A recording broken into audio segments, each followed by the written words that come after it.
Hi, എല്ലാവർക്കും വിദേശി കിച്ചണിലേക്ക് സ്വാഗതം. ഇന്ന് ഞാൻ തയ്യാറാക്കാൻ പോകുന്ന ഡിഷ് മഷ്റൂം തോരനാണ്. അതിന് വേണ്ടിയിട്ടുള്ള സാധനങ്ങളാണ് ഇവിടെ എടുത്ത് വെച്ചിരിക്കുന്നത്. Mushroom almost 1 pound, coconut 1 cup shredded coconut ആണ്. ആവശ്യത്തിനുള്ള ഉപ്പ്, 3 ചില്ലി, 2 അല്ലി വെളുത്തുള്ളി, 1/4 ടീസ്പൂൺ ജീരകം, ഹാഫ് ക്യാപ്സിക്കം അരിഞ്ഞത്, 2 ഡ്രൈ ചില്ലി, എന്നിട്ട് കറിവേപ്പില, 1/4 ടീസ്പൂൺ മഞ്ഞൾപ്പൊടി, 2 to 3 സ്പൂൺ വെളിച്ചെണ്ണ എടുത്ത് വെച്ചിട്ടുണ്ട്. ഒരു മീഡിയം ഒനിയൻ ചോപ്പ് ചെയ്ത് വെച്ചിട്ടുണ്ട്. ഇനി നമുക്ക് ഇതിൻ്റെ കൂട്ടൊന്ന് മിക്സ് ചെയ്യാം. അതിന് ഞാൻ വെളുത്തുള്ളിയും ജീരകവും ചില്ലിയും കോക്കനട്ടും കൂടെ ഒന്ന് ചെറുതായിട്ടൊന്ന് ചതയ്ക്കാം.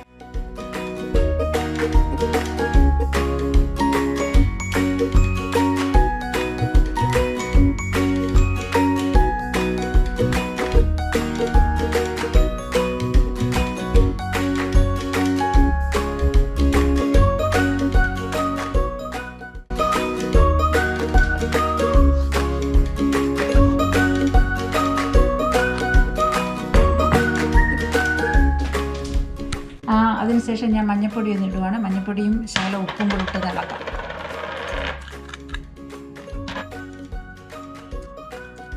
എണ്ണ ചൂടായി കഴിഞ്ഞതിന് ശേഷം ഞാൻ കടുക് ഇടുകയാണ്. നേരത്തെ ഞാൻ കടുക് ഇൻഗ്രീഡിയൻസിൻ്റെ കൂടെ വെക്കാൻ മറന്നുപോയി, സോറിയുണ്ട്.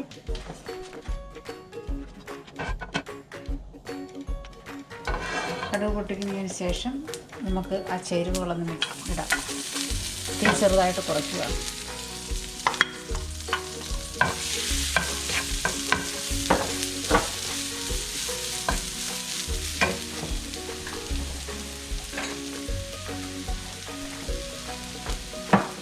എടുത്തു വച്ചിരിക്കുന്ന കറിവേപ്പില, ഡ്രൈ ചില്ലി, അതിൻ്റെ സീഡ് കളഞ്ഞിട്ടാണ് ഞാൻ എടുക്കുന്നത്.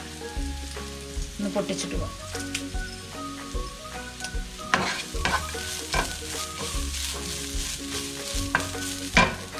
എന്നിട്ട് ഒനിയൻ ഇടുക. ഒനിയൻ ഞാൻ ചതയ്ക്കുന്നില്ല, കാരണം ഒനിയൻ ചതച്ച് കഴിഞ്ഞാൽ ഒരുപാട് വെള്ളമായി പോകും. മഷ്റൂമിന് തന്നെ ഒരുപാട് വെള്ളമാണ്.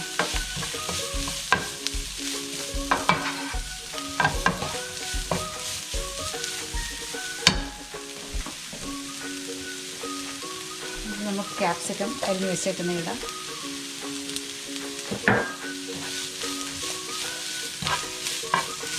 മഷ്റൂം അടച്ചു വെക്കേണ്ട കാര്യമില്ല, കാരണം മഷ്റൂം ഒരുപാട് വെള്ളമുള്ളതാണ്. ഈ ഒനിയനും കൂടെ വെള്ളമുള്ളപ്പം ഞാൻ തുറന്ന് വെച്ച് തന്നെയാണ് കുക്ക് ചെയ്യുന്നത്. അതിൻ്റെ ആവശ്യമില്ല.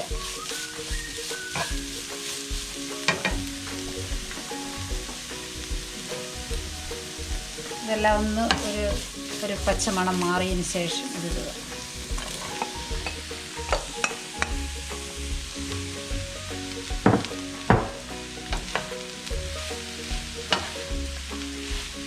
ചെറുതായിട്ടൊന്ന് ഇളക്കി കൊടുക്കുക. എല്ലായിടവും ഒന്ന് ആകുന്നിടം വരെ ഒന്ന് ഇളക്കി കൊടുക്കുക.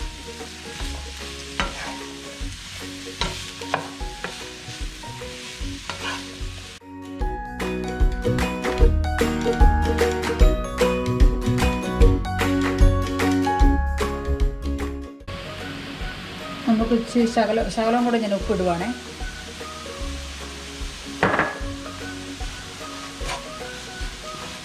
കണ്ടോ, ഇത് ഞാൻ അടച്ചു വെച്ചില്ല, എന്നിട്ട് തന്നെ ആ മഷ്റൂമിലെ വെള്ളം ഇറങ്ങി വരുന്നുണ്ടോ.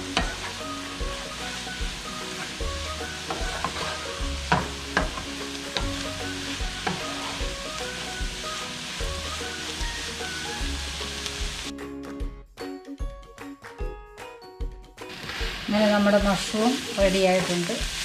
തീ ഓഫ് ചെയ്യുക. വാങ്ങുവാണ് ഞാൻ.